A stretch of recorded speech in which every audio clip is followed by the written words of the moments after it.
Thank you for the introduction, and of course, thanks to the organizers. Organizing a workshop or conference is never easy.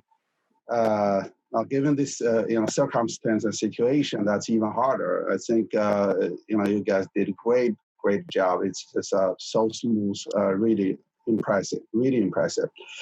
Okay, so I will talk about data-driven method for the purpose of solving HJB equations. So that's the main idea. Then my talk will be, materials that come from these very recent archived papers. Probably I will be more focused on the first one, on the data generation part, because Qigong already talked a lot about the second paper in his talk on Monday. So basically, this paper is a survey, actually, a survey of existing algorithms, but I think they are particularly applicable for the purpose of data generation. And the data can be used for the training of neural network when you solve HJB equation.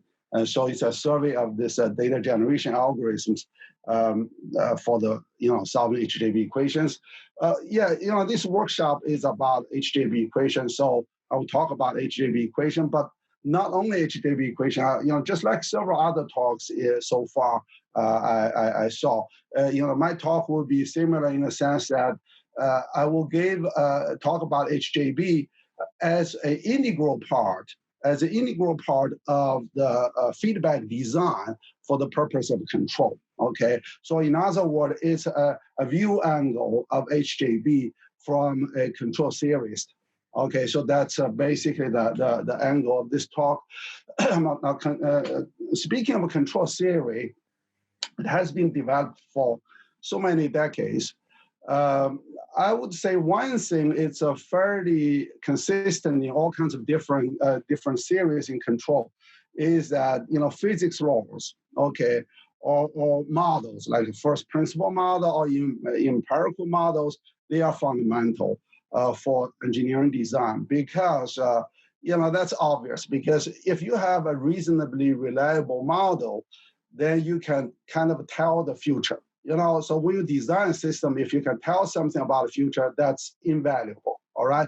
So I think we don't want to throw away all these things, just learn everything. I think we want to still maintain or preserve what these, the capability that we generated for so many years to predict future, okay? And then control theory has been fairly successful in design system to guarantee performance or properties. Okay, so if you do it following the design architecture, if you do it right, then you can guarantee things like, say, stability, okay, or minimize the cost, which a lot of people talk about in this workshop, is optimal control. Or maybe you want to, you can even guarantee both at the same time. Or maybe you want to guarantee like the gain between system uncertainty or noise to the performance, okay? Or you want to guarantee so that you can track a nominal trajectory or signal, right? So you have guaranteed performance. That's very nice. And also there are many mathematical tools have been successfully applied for, to guarantee this performance, such as the optimal function, conjugate maximum principle, you saw them, and several equations like the Riccardi, HJB, FBI. You solve them, then you achieve some kind of a guaranteed performance. And if it's highly nonlinear, you might be even do feedback linearization. So that's a nice part. Okay, you have a nice theory, you have a control design architecture to guarantee all kinds of different performance or properties. There's catch, of course.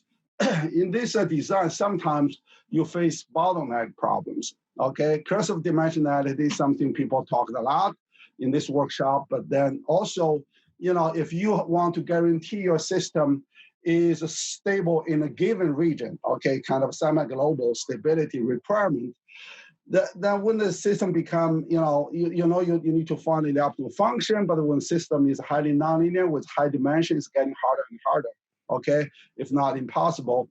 And also, for example, the domain of attraction, how to find the domain of attraction, that's also a bottleneck problem, I think.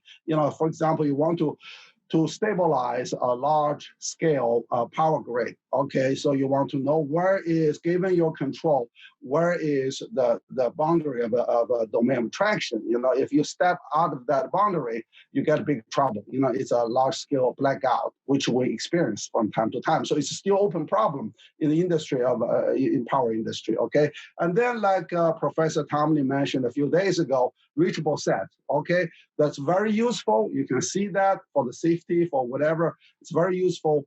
But the computation reachable set, when dimension get higher, it becomes very, very difficult. I mean, this list goes on, goes on and on. Anyway, so here's the situation. We have a good control theory. We really know how to take advantage of, physics laws, models, and so on. We can even guarantee things, performance that's good, but we have bottleneck. So here, I think in the last two recent papers, our philosophy was that can we actually, using deep learning to tackle the bottleneck, okay, to overcome the bottleneck while preserving the guaranteed performance that we have in the control theory, okay? So that's, or in other words, the question is that can we do a data-driven approach in a model-based design, from the control theory? So that's the basic kind of, you can say it's a view angle of philosophy, we've been trying to follow in the last two papers.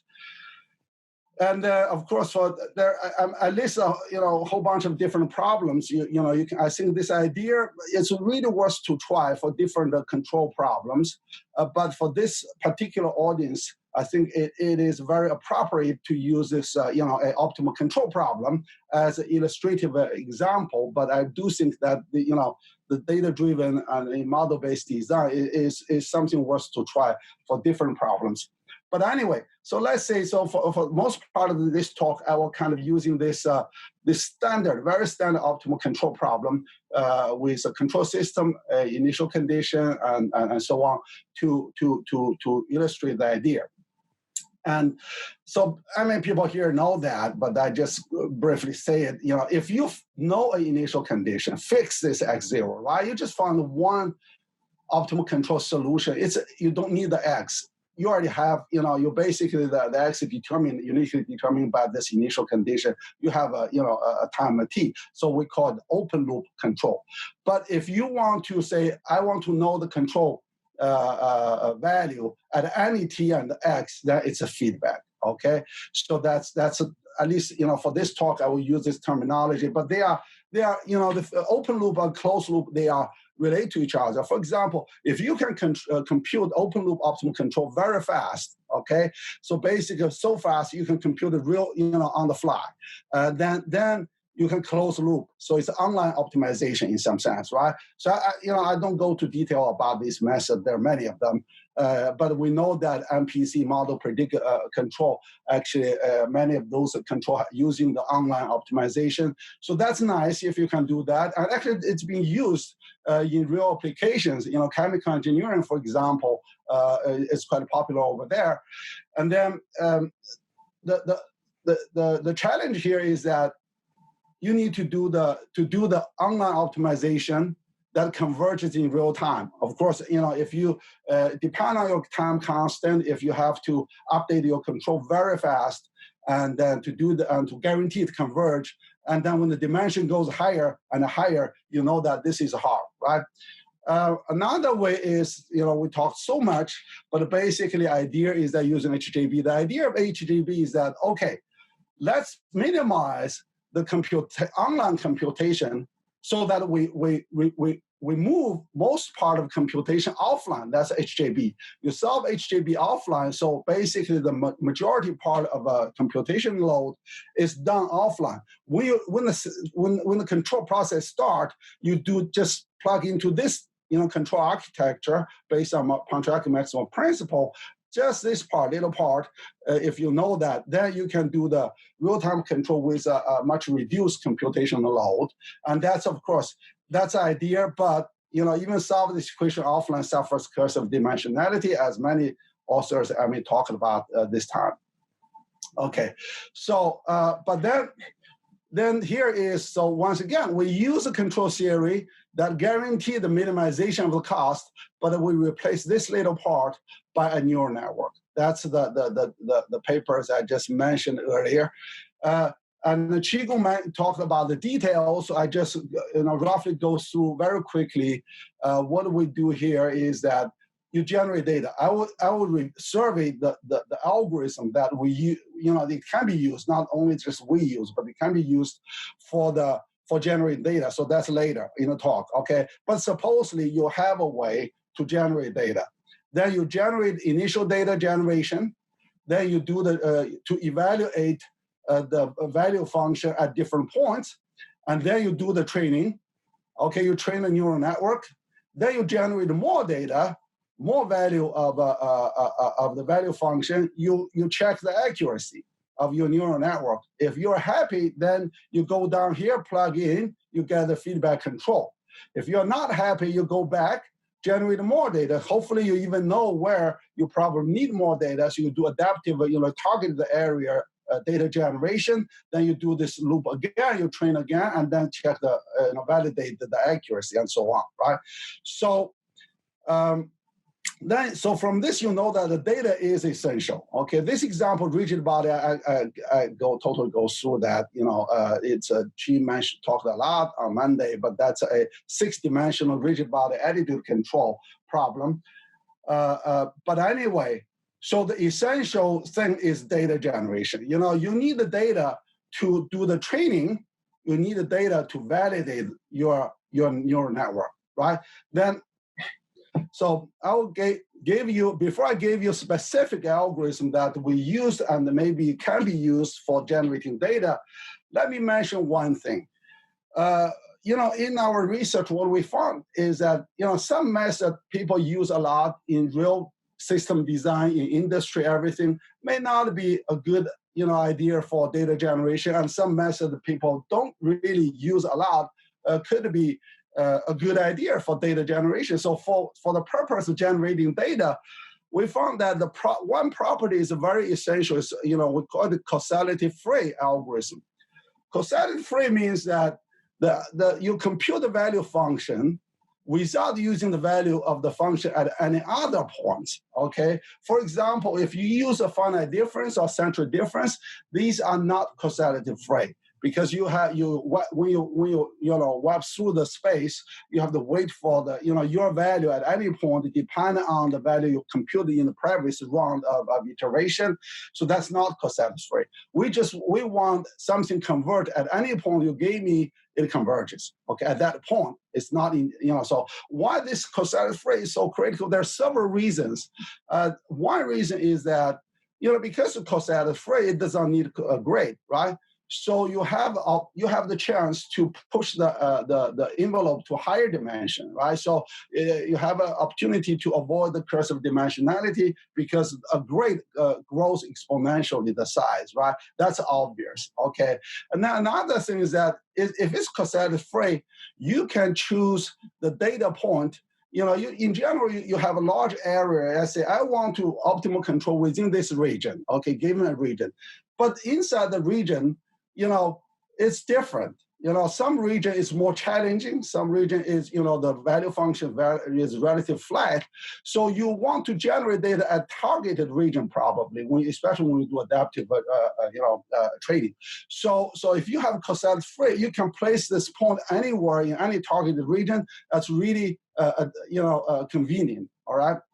Another reason we like causality-free property is that it does not propagate computational error. I mean, we know that this the solution of HJB equation, the value function, may not be always smooth everywhere. Okay, it may have a thin slice of points and where this solution is not smooth.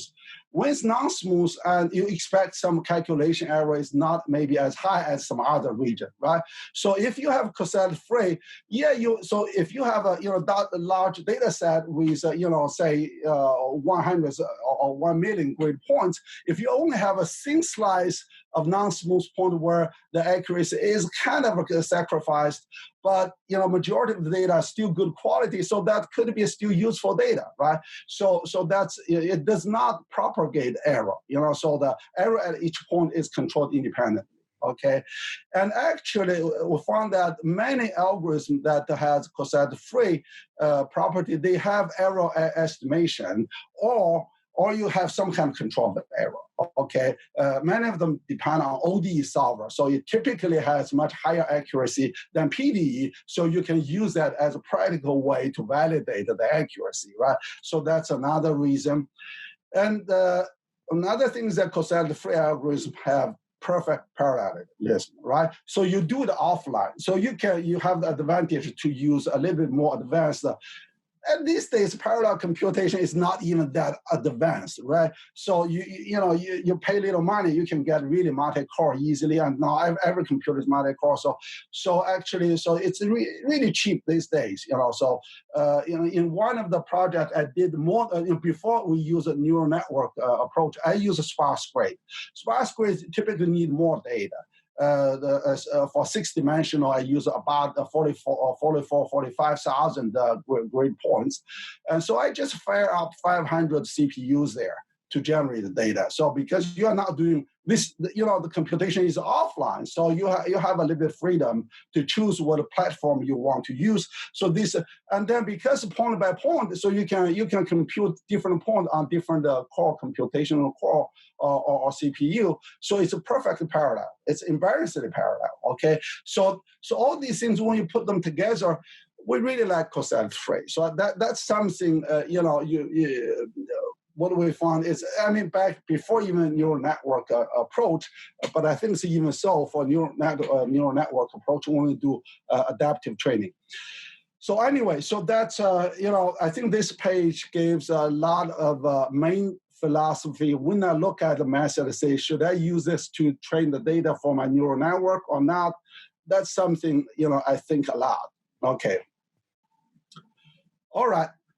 So here are the few methods. I think they are causality-free. They are quite, appropriate for generating data, but definitely that's not the full list. Okay, so forgive me if your method is not in here, because computational optimal control has been there for so many decades, and there are so many methods. I admit that I did not review all of them, definitely, but I think I gave you these lists. It's kind of representative, at least. Okay, so I kind of categorize them into like characteristic method, minimization-based method, and direct method, stochastic process method.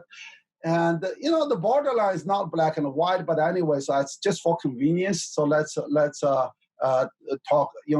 something that represents some key ideas. Definitely you can find other methods, probably can do the same job. Once again, that's the illustrative example, but the idea, I think, worth to try for other optimization or even other problem like, reachable sets or the optimal function and so on.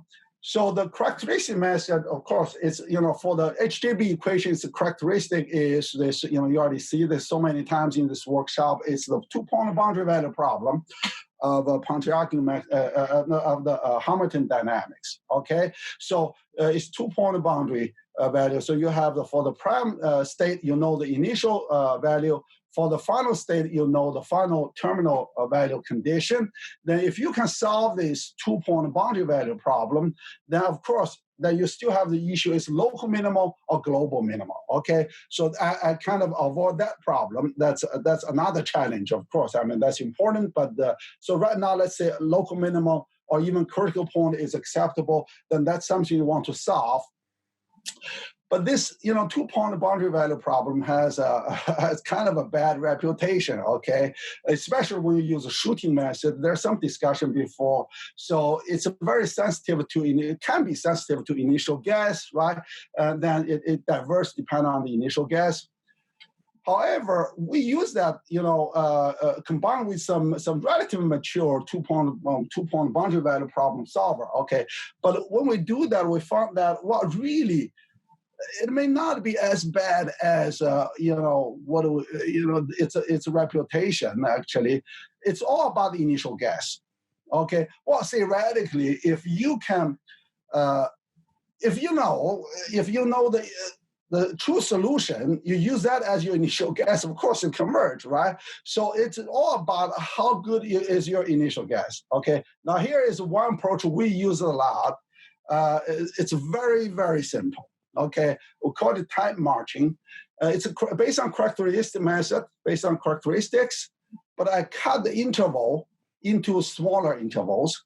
Now you already know what I did, right? So because if, for example, if the initial time and the final time is so close, this trajectory is almost constant, right? So you just simply use a constant initial guess. If this T1, the first subinterval is short enough, then boom, you get a solution. It converges every single time. Okay, so it all depends on how close you are, right? Then once you have this one, you extend this solution to a slightly longer time interval. Okay, there are different ways to do that. Fairly straightforward. You can be creative anyway. Then you use that as a warm start. Then you do this optimal control for a slightly longer interval. So you stretch the interval. Finally, you'll get to this final time. Okay. It's not ideal, definitely far from ideal situation for real-time control, okay? But for the purpose of generating data, it has something that's, I think, quite interesting. Number one, of course, it does not need initial guess. I mean, theoretically, you need an initial guess, but the very initial guess is a constant. It's there. You just, you don't need to guess anything. You just, use that. Then, of course, you can do time marching or space marching, okay? So you can say, okay, you already have a no-one solution, and then at a no-one initial condition, initial point in the state space, then you start to do the marching in the space. The similar idea, you can do that too in another example we haven't published yet. We tried that idea. And it's obvious because at the fray, each point, once you get the final time interval, the convergence is controlled at each point, right? So for the numerical method, actually, we don't develop our own. There are many people study this two-point boundary value problem for so many years. So the one we use is actually MATLAB, and then we use others too. Okay, that's one that I use myself, use a lot, is a MATLAB solver. And it's based on, it's not totally shooting. You cut the interval into sub-intervals. Then on each interval, you use collocation, okay? So use like Gauss-Lobato points. Then in Kirkan's and Chapin's paper, they show that this method have estimation of error that's very nice. So once it converges, then you have estimated error. And then this method can be combined with the other method. For example, our Krana mentioned this Albrecht method. Typically, if you go to cubic or fourth degree of the approximation, then you get a relatively large domain of attraction for the value function. If you do that, then when you do space marching, you can march large steps. The first step can be fairly large, right? So things like that. There are a lot of possibilities here. Well, of course, it can be slow.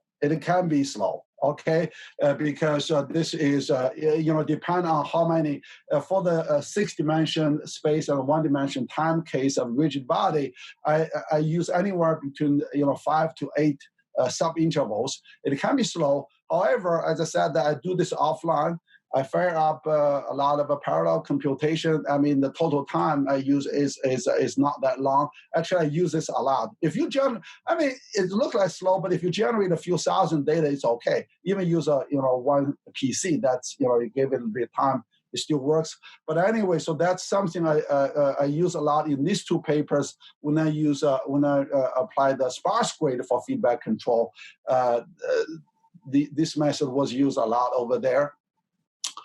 So that's a time marching or space marching. Let's say, okay, if you don't do that, I say, okay, I want something a little bit faster. One way we did in this paper, test by Tanavi, was that let's use neural network warm start. So rather than stress the time, you generate the first set of data, okay, somehow. Okay, actually in our work, obviously we use time marching, which does not need initial guess, and then we generate like 64 data only, very small data set. Once you have the initial data set, that's what you need, okay, for this neural network approach. Then you train this by a neural network. Based on 64 points, for example, it's a very rough neural network. It's not a good approximation at all, but it's good enough to serve as initial guess, actually. So we use that to generate initial guess. Then, a study shows that if you tune the training parameter right, it converges every single time. Okay, so that's a comparison. Well, this data is a little bit, I use this random initial guess. It is very bad, but I can make it 100%, but that's can be slow, even slower than this one. Okay, so if you do time marching, you hit some limit of convergence maybe, unless you do some kind of really ad hoc approach. But if you do neural network based on, for this case of a rigid body, attitude control, you can reach 100% based on just 64 data generated by time marching. So this method need to be combined with some other method to generate initial data. Once you have initial data, you train neural network, then you can warm start using neural network, and then you can speed up, then you get a higher percentage of convergence. Okay. Another characteristic method is also recently published, archived in Izzo's paper. This is a rigid body satellite control, but not for attitude control. This is for the transfer of orbit, okay, the transfer of orbit. I don't get into the detail of the model, but then so it's a 6-dimensional state space also, and then the idea is, but this problem has actually a discontinuity there. You have a band control. Then their idea is this: say for whatever method, time marching or whatever, I don't know what method they use, but anyway, you find one open loop trajectory. Say, hey, here is a transfer of orbit. Okay, well, that's what the space industry do. Okay, they often plan things ahead. They know what time, which date, at which location they fire up this control. Okay, and then they start to transfer. Okay, so it's quite usual there. Say, an optimal trajectory, you compute it offline, your initial state, initial time, okay? Then the problem is that, there are a lot of uncertainties. So how to close loop? To close loop, you still use the punctuality maximum principle in control theory, but let's evaluate the neural network using evaluate the value function using neural network like the other two methods I mentioned before. However, this time you do not solve a two-point boundary value problem because you already have the one trajectory. For this trajectory, initial state, you also know final state. Of course, the final state of the co-state, right? So the final state, everything about this trajectory. So you perturb the final state, and the final state of the co-state, then you propagate this ODE backward in time. So all you need is backward ODE solver, okay? And then so it does not need initial guess. It converges, it converges, okay? Converges when it converges. I'll explain why. And then all you need is ODE solver. You have high accuracy there relatively to PDE solvers, right? It's a high accuracy. So, but when it converge, but the thing is that it's basically a shooting backward in time, okay? So if this is large, you might get something, totally away because your true initial condition will land it at the time zero, which you do not know until you finish the propagation. So you don't have the full control. So it's backward shooting. So you really have to control this within a reasonable range, okay? And then you don't have a direct choice of the initial state. Say, oh, I want the initial state following normal distribution, for example. You cannot do that, okay? So it's just a backward propagation. However, it's high accuracy. There's no convergence issue if if your perturbation is small, and so on. So there are advantage, disadvantage, but I think that's something they successfully applied for one case of orbital trajectory. That's a long orbital trajectory for 1 year. Okay, so that's why you need closed loop control. So that's long history, a long trajectory. Now, another category I call it minimization-based. Actually, these two, I select the representative approach, which has been presented in the last 2 days from this group of authors. So the original authors are here, and I won't say too much to avoid saying something stupid to you guys. But anyway, I think, absolutely they are causality-free. Like the Hoff formula, if you have this HJ equation, then you have this formula, you just find that, you need to compute, of course, this Legendre transform, but the formula is there. And then if you have system like this, for example, controls this type of control system, it's applicable. It can be applicable to other systems like other problem, not necessarily optimal control.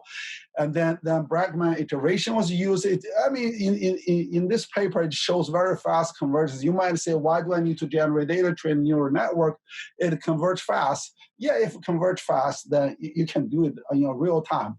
But for whatever reason, if you want to generate data, this is totally causality-free. You can generate data for this type of control problem.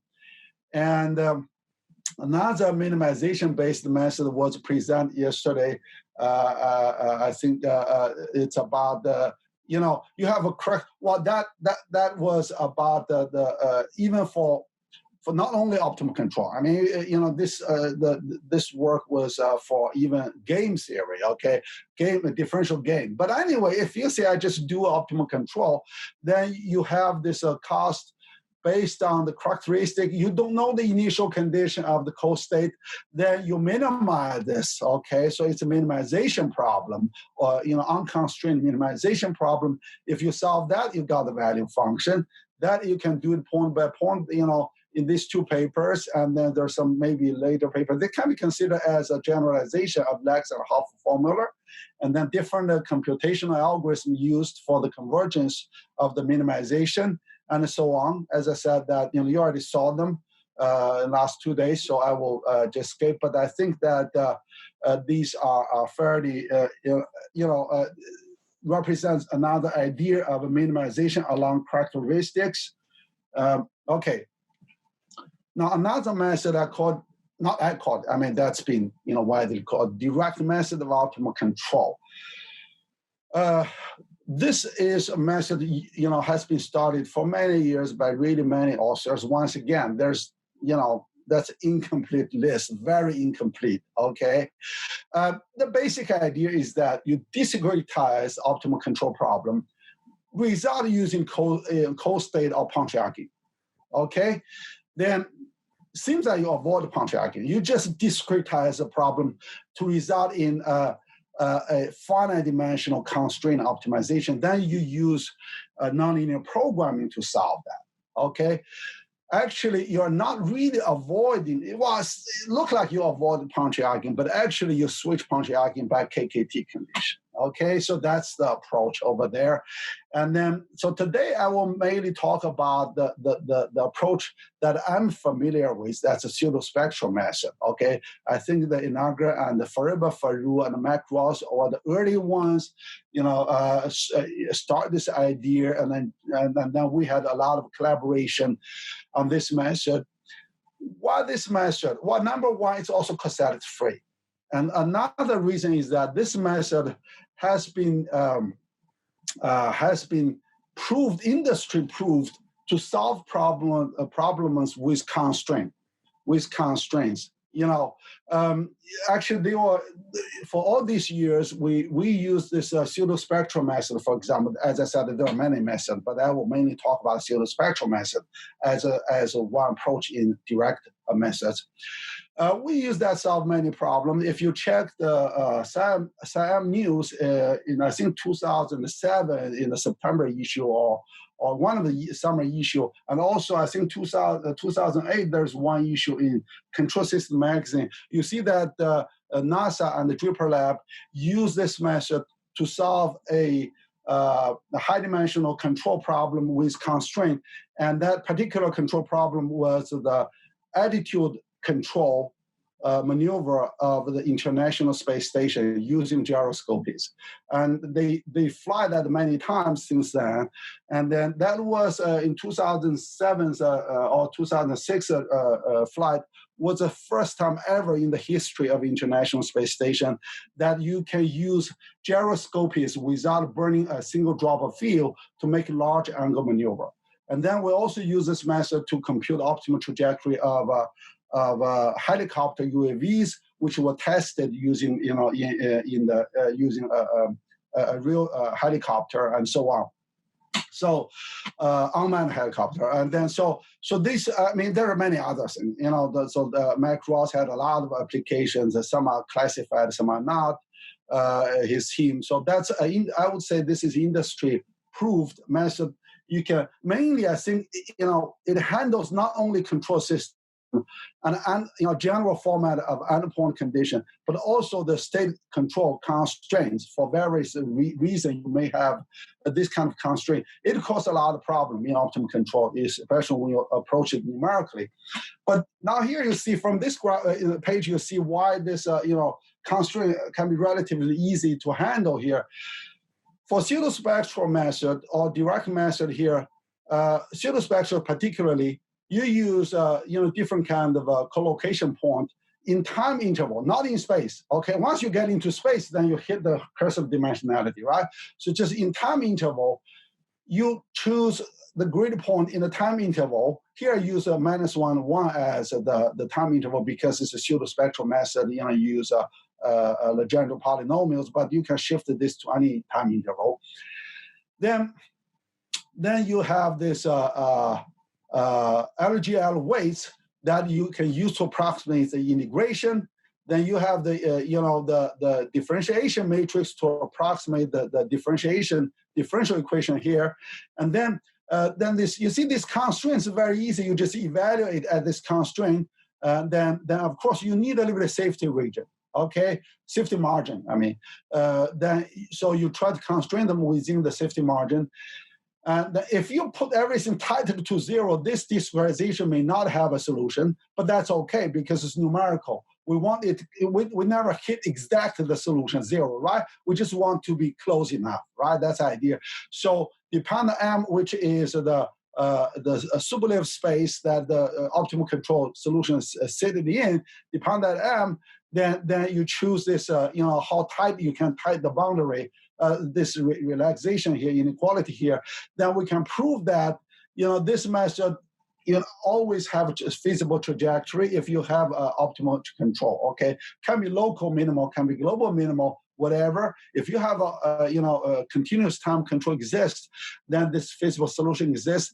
And also, if your feasible discrete solution converts in certain fashion, we can prove that it definitely converts to the continuous trajectory, which is optimal in the continuous time case, right? So basically, the discretization is consistent. Okay, so those are proved, and then testing real applications, and many, we tried that for also other problems, some academic, some real applied, and then even fixed wing aircraft or helicopter, whatever. So anyway, so that's the direct method. I would say so far for me, okay, if I have constraints like this, probably I will go to direct method. For me, I will, it's my choice. But anyway, so I list here as one option, and then this one we not talked about that, so I will skip this one. It's, if you have a stochastic optimal control, even if you have deterministic optimal control, you want to approximate, say, the viscosity solution, that's the idea to try.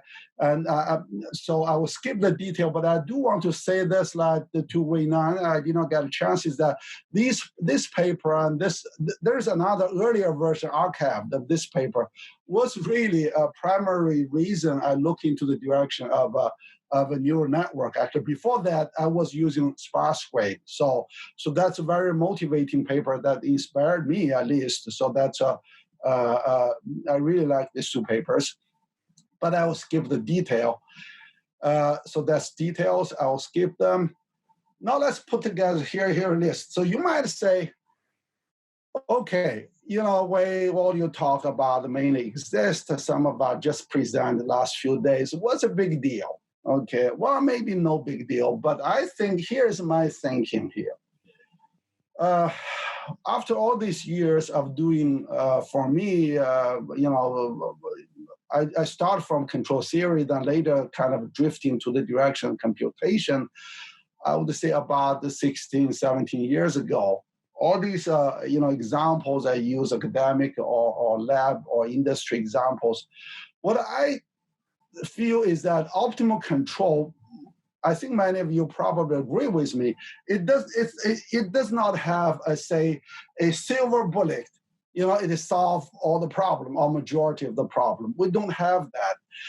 I would say the field of optimal control is a customized design field, in the sense that you gave me a problem of optimal control or some other problem, reachable set or stability or boundary of a stability or whatever. You look at the problem, you say, okay, what's the dimension? What's the time constant? What is do you have algebra constraint? Is the inequality or equality convex or non-convex?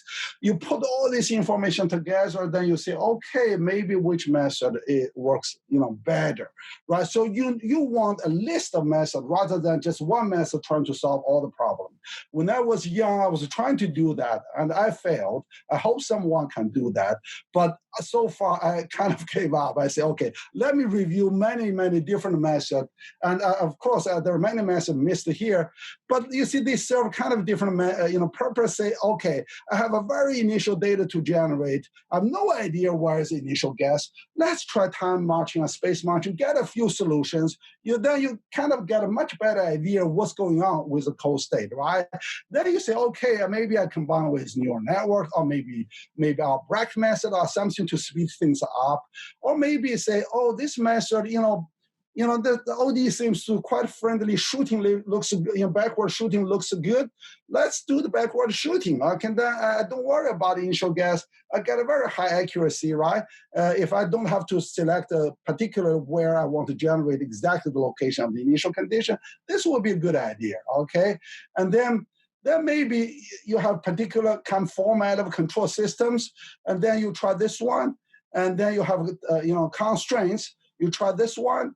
Direct method, you have stochastic problem, you try this one, right? So, you have a toolbox. I think, it's a good idea to collectively put together a toolbox where you do real time, real problems, real application problems, rather than just focus on, one particular approach. And some of these approaches, like this one, and all these are probably more or less solve similar type of problem. That's fine, because I said, you might try, you may find one problem works, another doesn't. Just like, when you got a fever, you try Tylenol, doesn't work, you try Advil, right? These days, people even try chloroquine,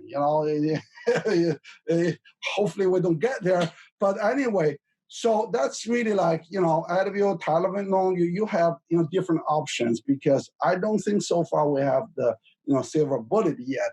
Okay, so that's the main part of the talk, but I have just a few minutes. I know that I have like 4 or 5 minutes, right? So, I think I'm fine. So I will briefly mention the work before neural network, very briefly. I use Sparse Grids. Whatever, the detail about this, I don't want to talk about that. But Sparse Grid, basically the idea is similar. You generate data. But rather than randomly generate data following certain distribution, I generate data at a structured sparse grid. The sparse grid, the key, it's a deal. In sparse grid, it's a deal, okay? So dense grid, the grid size is this one, exponential. Sparse grid, the grid size, this one, is also exponential, okay? But the base is log n rather n, so you reduce the base. However, you lose certain kind of accuracy, log n to d minus 1, okay? So you pay this price of accuracy, okay? Then you gain the reduction of the size. Okay, that's a deal. And then I found that if you go to 4, 5, 6 dimension, that's manageable. 4 or 5 is very manageable. 7, 8 is a kind of strict stretch. I never try anything beyond 10, okay? So because after all, it's still exponential. When d is too large, then you get in trouble, okay? But this one, we even have error estimation about for the value function, so you kind of have a good idea about, where what level of accuracy. And this is a rigid body, but different from what I mentioned earlier. This one is uncontrollable. But anyway, this was an example we tried. That's a unicorn wing. I don't think the company still manufactured this one. I think it was acquired by Lockheed Martin. But anyway, that's a real data from real experiment.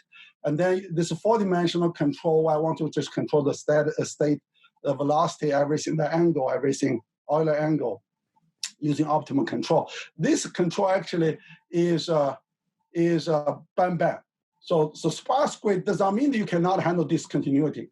However, what I recommend is that you do the sparse grid or neural network not for the control, because the control has a bam, okay?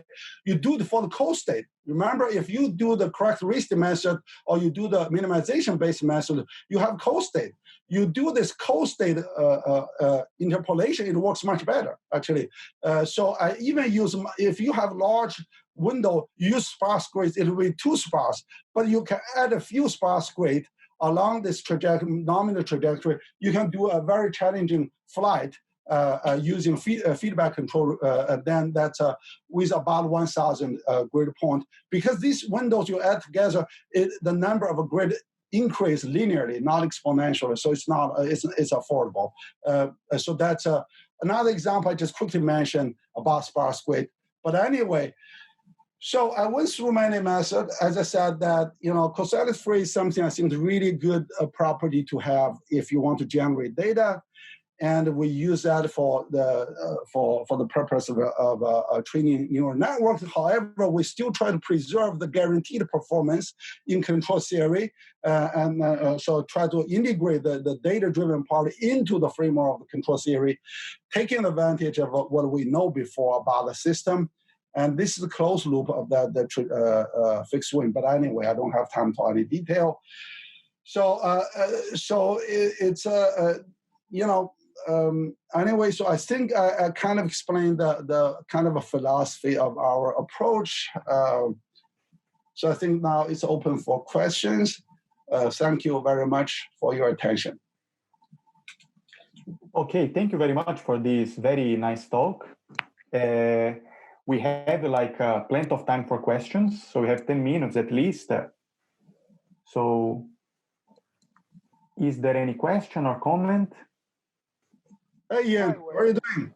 Morning. Morning. So this is sort of related to some of the problems that I try to solve.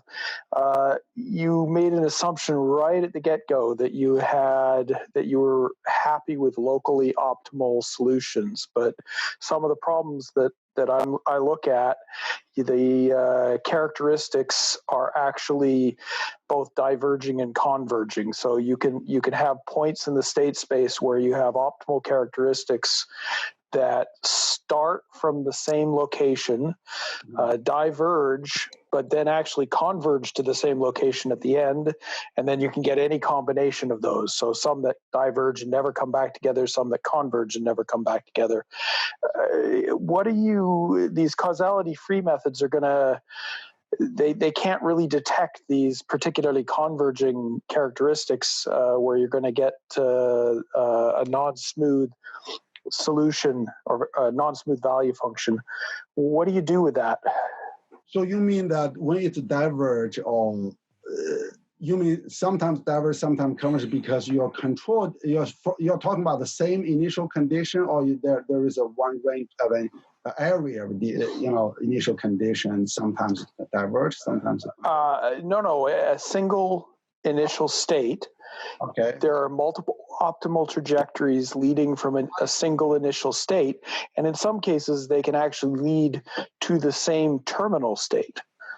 Yeah. So imagine if there's just an obstacle in the middle of the room. You can start from one location, and if you're trying to get to immediately the opposite side of the obstacle, then optimal trajectories could either be going left around the obstacle or right around the obstacle. Yeah, that's a good question. First of all, I want to say that I'm not happy with multiple solutions or minimal local minima. I'm not happy about that. Finding global, optimization is something challenging, but definitely it's important. Right now, just like the situation you mentioned, that we right now, one of the students is working on a problem has exactly what you said. You generate data, so they converge. Then they both converge, but one goes left of the optical, go exactly like that, right? So then we actually, then there are two issues. One is when we generate a lot of data, a relatively easier situation is that you got multiple solutions, you got all the data, then sometimes they go left, sometimes go right? So for that particular example, we have to use, as I said, I don't totally learn everything from dark. We know a lot about the model. So we do a pre-data process. We discriminate some type of data, and so that's what we're trying right now. That's still current work. That's then another level, higher, more difficult is that. Are you sure you find all the global, local solution? That's even harder. I don't have a solution. Once again, I think this one, that's another reason why we don't want to throw away all the control theory. That's why it's a customized problem. So I still have to look at this particular problem and see its property. Maybe I have a characteristic to say, okay, I'm close to all the minimal. Sometimes we can do that. And then, for example, actually, local minima are not always bad. Just like I mentioned that article in SAM, you mentioned over there too. When NASA trying to fly the International Space Station, Draper Lab, they couldn't give him the absolute global minimum. They say we try thousands of initial conditions, and I gave you 5 to 7 in any case, or 5 to 10 different local minimum. They even have different minimum value. You know what? As a mathematician, I thought, hey, let's choose the trajectory with the smallest cost. Why not, right? The Draper Lab said, no. Actually, the NASA's higher level, they want the trajectory does not do anything crazy. Okay, they want to be relatively, gentle trajectory. They feel safe. If anything goes wrong, they turn on thruster and pull it back. Okay, so it turned out what they choose is not the really minimum one. It's just once you have multiple solutions and a local minimum, you have the opportunity to integrate other constraints, maybe administrative constraint into the problem, right? So anyway, I don't mean that global minimum is not important, but what I want to say is that here you have to use your knowledge about the model. So that's why it's customized design still. But yes, if you have a multiple solution, we are working on some ideas, try to pre-process data before training. So that's interesting. My first thought would be, well, I'm just going to let the neural network figure this out, because the neural network can approximate discontinuous or non-smooth functions, depending on which part of the optimal control problem you're approximating in the neural network.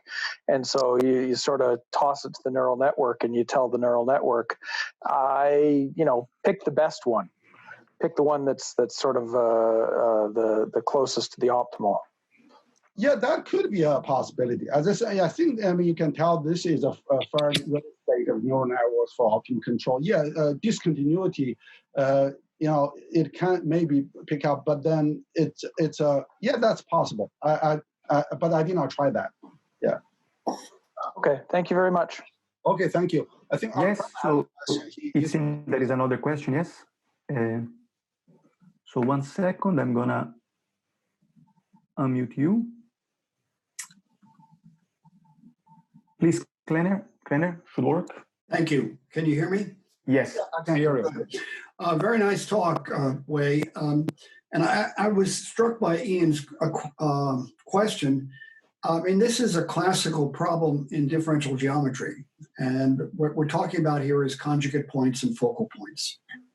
And generally, in optimal control, we don't worry too much about them. But this is an open area for research. Yeah, that's a good question. To be honest, I haven't think about. That's why I keep trying to talk to you. You know, that's the geometrical characteristic of this one could reveal something definitely very underlying the fundamental part. But so far we're busy with really. I mean, to be honest, we're busy with when you have multiple solutions. Just how to get a first training to make it, barely work. Then we can probably get some, intuitive ideas. But that's definitely something, worth to look into. Another thing is obviously the error estimation part. But yeah, no. So good point. But I don't have anything to tell right now.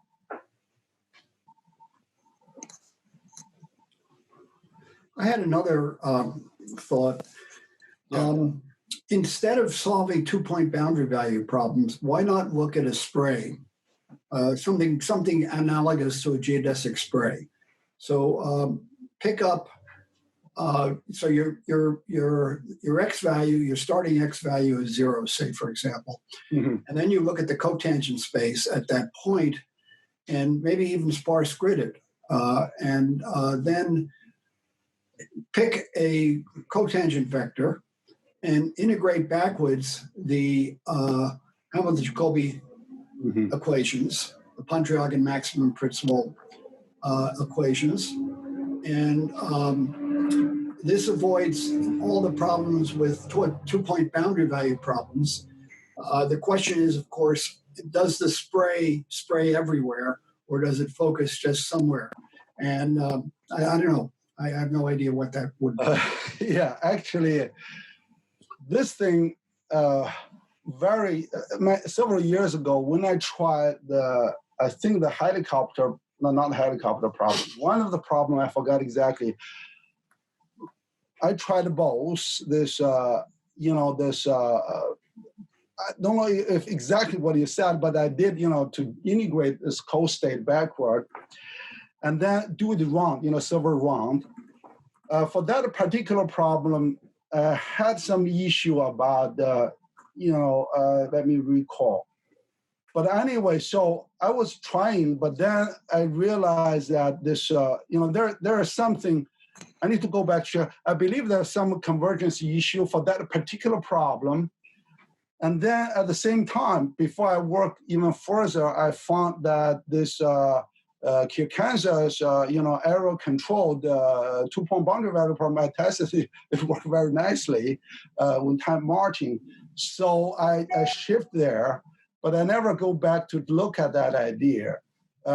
Yes, as I said, this is a list that kind of representative in some basic idea. So definitely there are other characteristic based. You can do this backward integration or using minimization, not the 2-point boundary value problem. So far I'm working, say whatever method immediately gave me, current solution that I can start to train the network. I'll start work on sparse grid. I just jump on it. Yes, evaluation of these different approaches definitely worth that. yeah, I can't recall which exact problem, but definitely, yeah, there. I was weighing between these two ideas before, but I somehow get because MATLAB have a software there written, so I just use that one. It's kind of convenient for me.